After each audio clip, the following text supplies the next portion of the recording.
Hello there folks, Cranky Cuber here. I've got a tutorial and walkthrough solve today for the 4x4 WitEden Mixup Cube.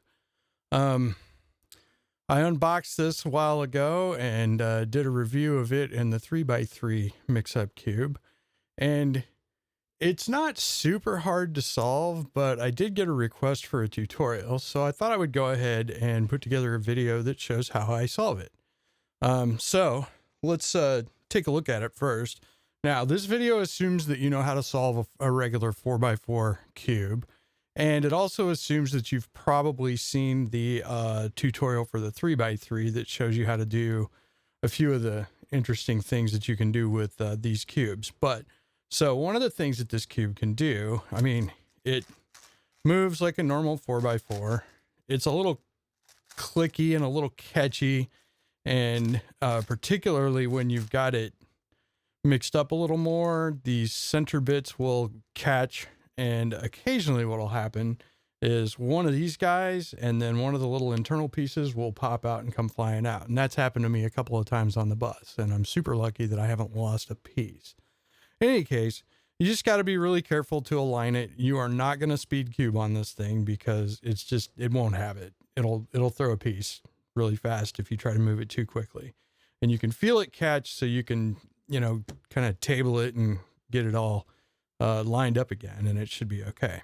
All right, so thing works basically like a 4x4, except that, like the 3x3 Mixup Cube, you could turn these middle layers. So just pick one. You can turn it 45 degrees and then make a turn like that. And so that makes it interesting. And what it allows you to do is you can exchange centers here with edges here. Okay. So let me put it back the way it was. Okay. The other thing that this can do that the 3x3 version of it cannot do is it can do this. And the cool part of this is now you can set it up so you've split centers up, and now you have a dedge and a center slice together. And once you do that, now you can't move it this direction. Okay. It won't move this way. So that gets interesting during the solve too. All right. So we can put that back, and that is not back. There we go. That's back. All right. So then, just as a refresher, say we need to rotate one of these edges here. Well, the way I do this is I move it so that it is in a center spot. Okay.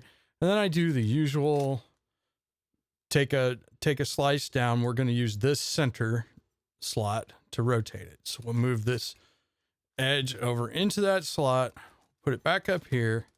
We'll rotate it. I'm going to rotate it 180 degrees just for fun. I'll rotate it 90. Okay. Then we put it back down here. Then we put this center back where it was. And now we put that center back up there. And what we've got is this guy is now rotated 90 degrees. Okay. Well, that's kind of messed up. So now I want to move it back. So I'll put it back over here in the center slot. And pull this guy down, pull him over here into that spot, push him up into the U slice, put this back down. Now we put him back up. That's the wrong direction. So you can also rotate it 180 degrees this way too, but there's another easier way to rotate it 180 degrees, which I'll show you in a minute.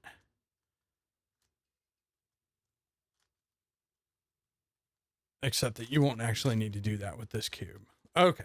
So now we've got it all put back together and it's back to rotated correctly. Okay. So the other cool thing about this is it should be the case, although, oh no, it totally should be the case that you do not have to deal with OLL parity on this cube, because watch this. Now, see, it's catching. So I got to be very careful. All right. So what we've done is we've rotated that guy 180 degrees. And as you'll see, that looks an awful lot like OLL parity, right? Well, on this cube, you can fix that without doing the big long parity algorithm. Instead, what we can do is do the thing that we just did to rotate it and do this. And I find this to be pretty intuitive, actually. There's another way you can do it as well. I think you can do, let's see, R prime U like 5 times, and that will also fix it. Okay, so now we're set back. Okay, so let's talk about how to scramble this guy, okay? Because to get a good scramble, what I always do first is I just scramble it up like a 4x4, right? And so I'll just do a quickie hand scramble here. And so I just want to get it good and scrambled up so that it looks like a reasonably scrambled, oopsie. Yeah. Finger tricking on this cube is not going to be the most awesome thing. I would not advise trying to go too fast, or you're going to lose a piece. I will do a video here in a bit after I've got this guy recorded. Then I will feel okay about doing a teardown video, and we'll see how we can take this guy apart and put it back together. And I'm also going to see if I can maybe get it tensioned and maybe lubed, and I don't know, there might be some other work I could do inside here that would make it turn better. I don't know. I'm hoping. We'll see though, and I'll let you know how that goes, and I'll make a video. It'll be great. So, okay, you get it mixed up like a 4x4. Then the next thing I do is I move one of these inner slices 45 degrees, and then I just start turning. And another thing that I like to do is, let's see, what do I want to do here? Yeah, so the other thing I like to do is I like to go ahead and make sure I break up all of the centers. And so now I won't have any centers here still built. So everything is going to be a dedge and a 2x1. Okay. Now, once we got that, and I think this is actually jumbling, I'm not sure. And then the next thing that we do is I just start making it look horrible, right? So like I'll get these edges in here so that they're rotated wrong and everything. And basically it doesn't take a whole lot to make it look pretty bad after you've got it scrambled and then jumbled a little bit with the edges like this. And so basically you get it so it's looking like this. And this is that's a reasonably good scramble, I would say. Okay. So, all right. So, and at this point, like I don't think there's anywhere we can slice through the middle now because every way is blocked. Okay. And what happens is you get these two pieces here bandaged with this piece right there, and it's not going to move. Okay. So the way I solve this, and this is kind of evolved over the past month or so, is the first thing I try to do is I want to get half centers in the 6 center slots. So I'm going to pick center slots and go, okay, you are now, all of your slots are half centers. And it won't really take a lot to do that, because if you've done this, most of your bits are going to be these half dedge or these dedge and half center slice pieces anyway. So all we really got to do, looks like we've only got one that we need to do anything with. Okay. So at this point, I just use a beginner's edge insertion algorithm. So I move this 1/8 turn, and so right now I want to put this bit here. And so what I'm going to do, I'm going to move that slice 1/8 of a turn, and I'm going to insert this edge into there. Okay. Normal edge insertion algorithm, right? Just like the beginner's method everybody knows and loves. Okay. So now we've put it there. We move it back over here. And if you look around, you'll see we got these 4 here are bits that are made up of centers. And then these 2 here are also half centers. Okay. Now, the next thing that stops us from moving things the way we want them to is these edge pairs that where we have them are twisted wrong. Okay. So we want to twist the edge pairs and get them set back up so that we can start doing slices through the center and start pairing these edges and these center slices back up. And so normally what I do is I go find all the edges. It looks like I've got several, and I just start twisting them. And so normally I'll just do the thing that I just showed you, bring that down, bring this guy over, put him up, twist him a quarter turn, bring him back down, bring this back over, and then that guy back up there. And now this guy can come sit in his spot here and he's facing the right direction. All right, so this one needs to have the same thing. So I'll just do the same deal. Bring this down, bring that over, up we go.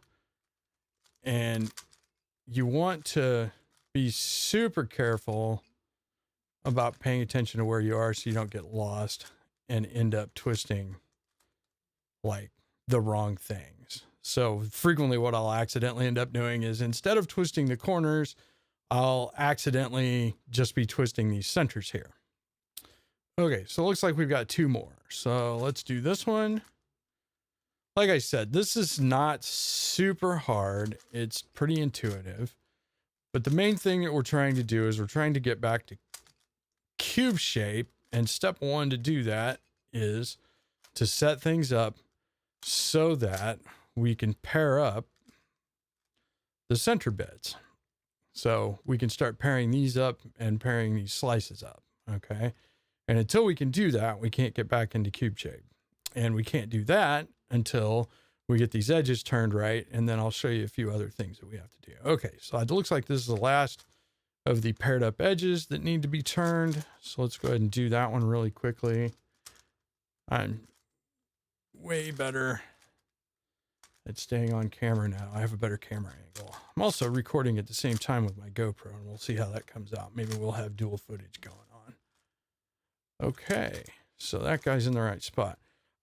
Yeah, so I had recorded this tutorial previously, and it was pretty decent, but I had my giant head in the way at some critical points where you couldn't see what I was doing, and it's kind of a bad tutorial if you can't see what I'm doing. Okay, so now what we have left is we still have some issues with some edges. So you see how this edge is oriented correctly, right? So if this guy were turned differently, we could turn this through the center here. And that's okay. This guy's cool to be facing that way. And so, but we have this guy.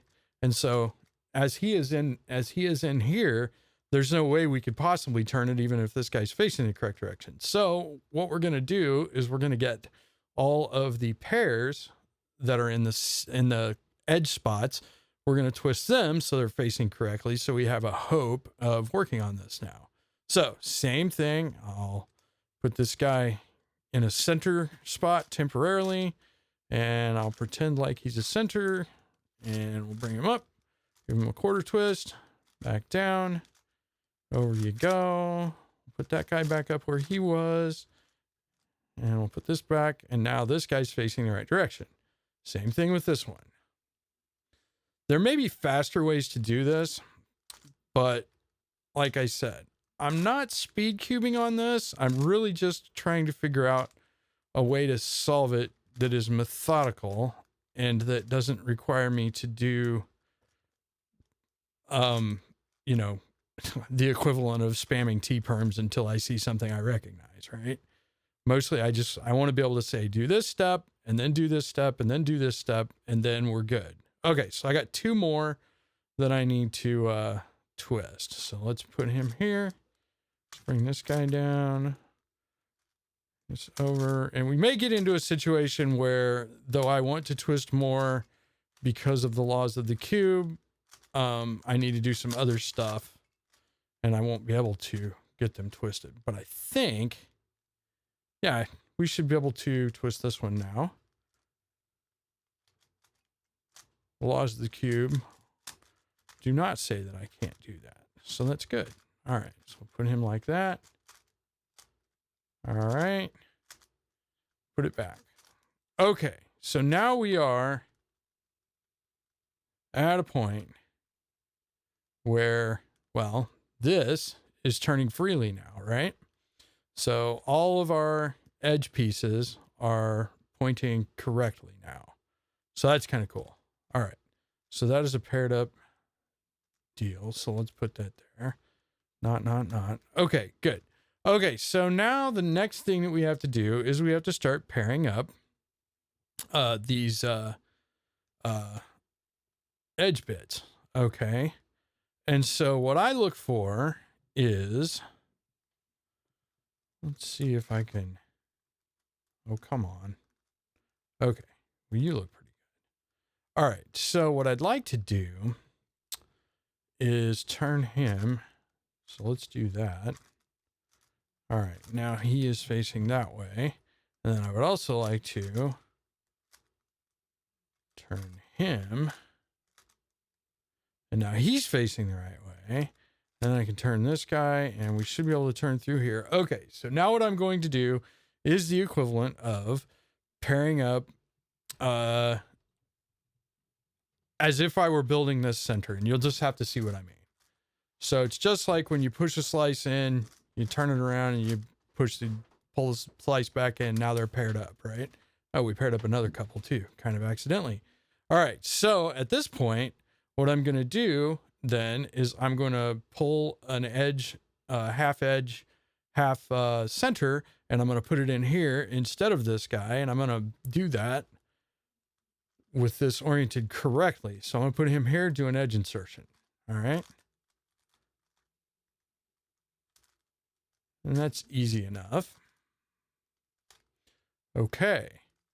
And now we have another one of these guys here in the center, and I reckon I'll do the same thing here.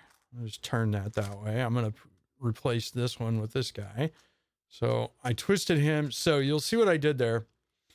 I twisted this guy so that when I put it here, it'll be facing the correct direction. That way I'm not going to have to twist any more edges, or at least not very many, when I get to the end of the solve. Okay.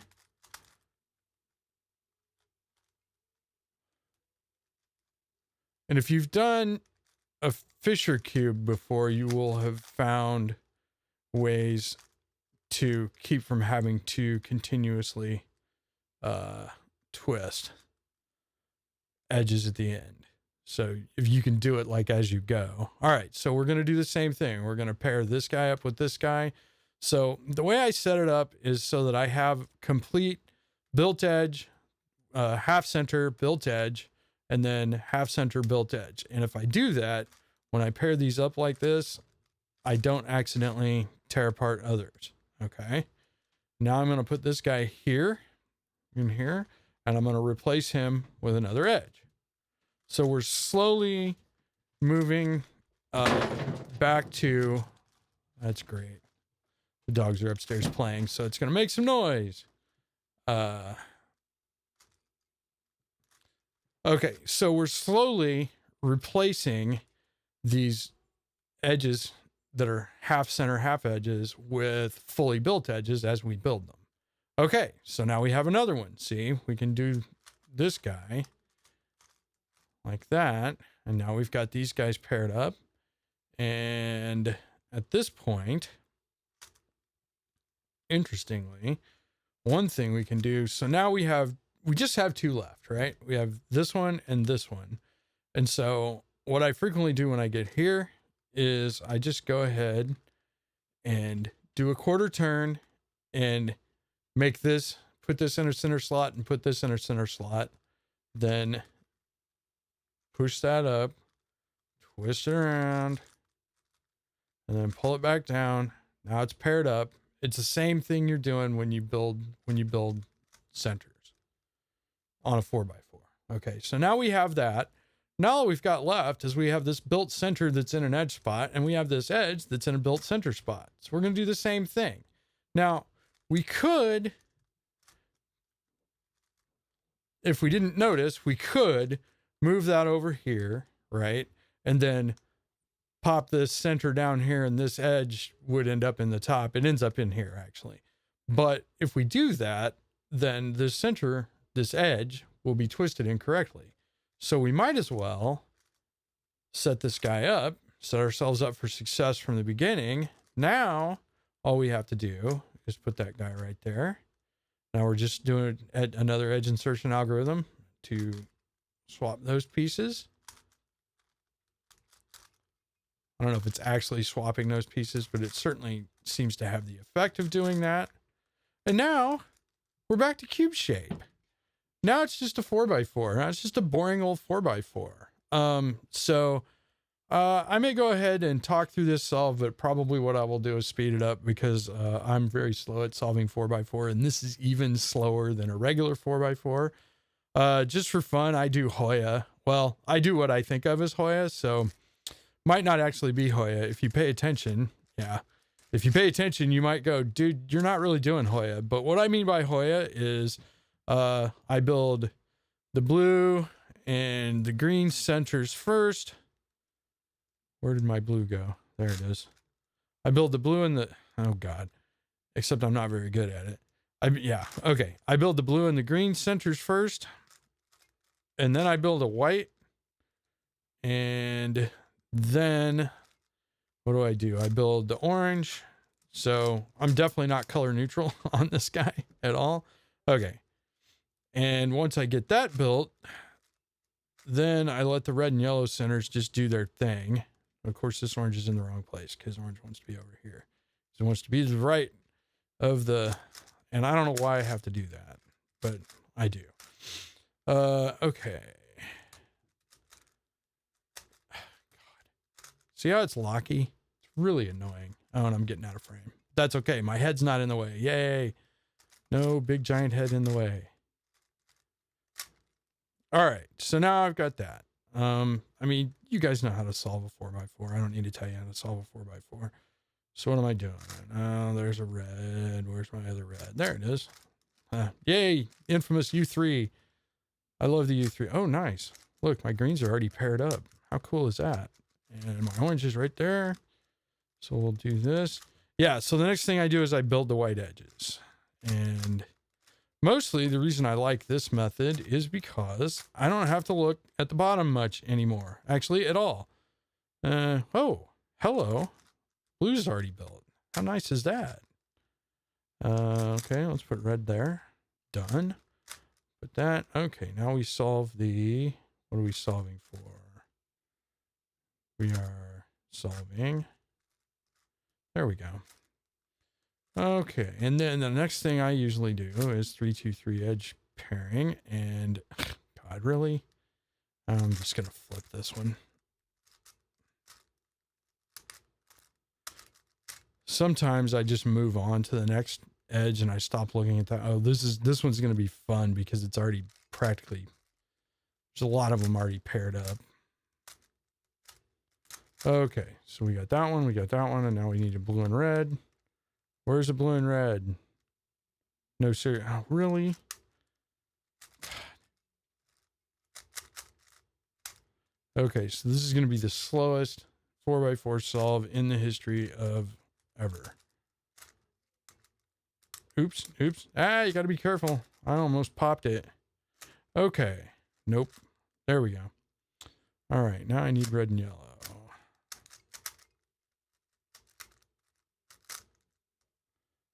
Now I need orange and yellow. You go here like that. Now I need red and green. You come down like that. And, oh.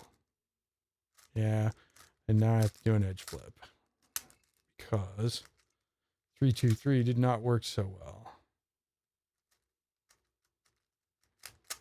But it'll be fine. Okay, now I got to do another edge flip. Edge flips don't go so fast on this, and it's really funny because it's so locky that I will get lost in the middle of an edge flip, and trust me, that takes some doing. Okay, and now we can just go into F2L.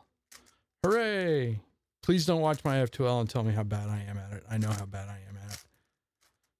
I'm pretty bad at it. That's how bad I am at it. This case, I don't know what to do with. I guess I do that.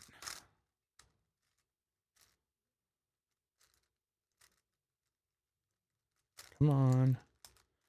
Hey, I'm not turning the cube as much as I used to, except I'm about to turn the cube.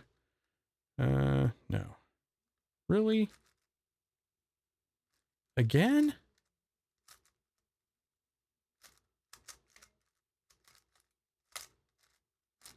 Okay. And I got one more thing. Oh, it's this guy. All right. So I'll do it that way. Woohoo. You know, half the time, I didn't get parity this time, but a lot of the times when I get parity, I go ahead and solve it with the parity because I forget, because I don't know. I spent all that time telling you, now you don't get the OLL parity on this because you don't have to do it that way. And then I go ahead and do it. Let's see, we got a soon. So that's this guy. Come on. There we go. Now what do we have? Ugh. I think we're going to have the PLL parity. Yeah. I'm just going to go ahead and do it.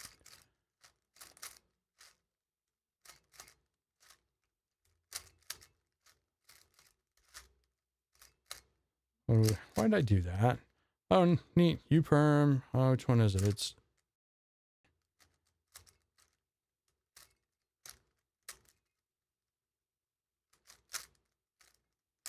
And we're done. And that was it. Okay. So, in conclusion, this guy's not super hard to solve. It's pretty intuitive. The only trick is kind of figuring out how to, I don't know, how to do the matching up of the edge pairs that got pulled apart and they're in center, you know, they're paired up with center slices. And so that bit, the trick that I found that made everything really easy was just go ahead and twist all of the edges so they're facing the right direction, and that makes it a lot easier to move stuff. And so whatever you have in an edge slot, twist it so that it works and it's facing the right direction, and you'll have a lot more freedom of movement to match stuff up. And then you just really have to play with it to get these guys matched up. All right, so that's the tutorial. Thank you for watching, and you know, like, comment, and subscribe to see more content like this in the future. And, you know, if you have questions or anything, let me know down in the comments, and I will see you at the next video. Cheers.